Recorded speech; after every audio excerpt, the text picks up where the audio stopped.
queridos consocios y consocias en el mundo. Un año más tengo el placer de dirigirme a todos vosotros para desearos una feliz Navidad que ya está tan cerca de llegar, tan cerca de que podamos celebrar de nuevo el nacimiento de Cristo y todo lo que Él nos trajo a los hombres de buena voluntad.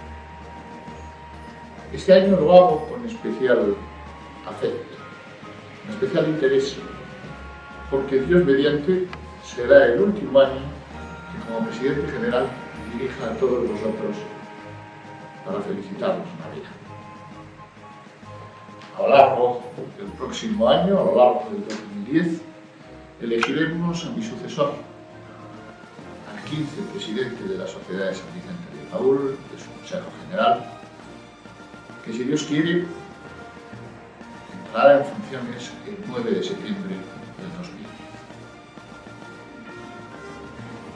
Quiero pensar, como siempre, queridos amigos, queridas amigas, que la sociedad necesita cada vez más de vuestros sueños, de vuestra capacidad de soñación al servicio de los más pobres.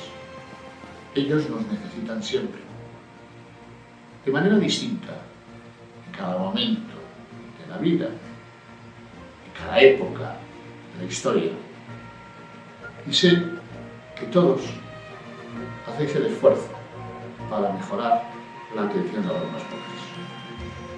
Que el año próximo, el año 2010, tantas novedades va a traer para la Sociedad de San Vicente de Paúl, entre las que no es menor la que ya he citado de elección de mi sucesor.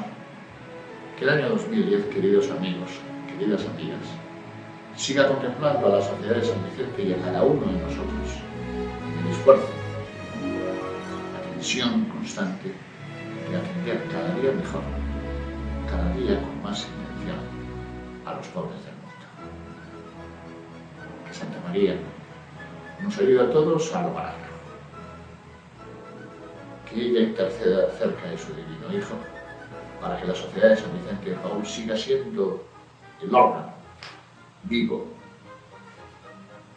continuamente renovado, que busque la redención de los más pobres.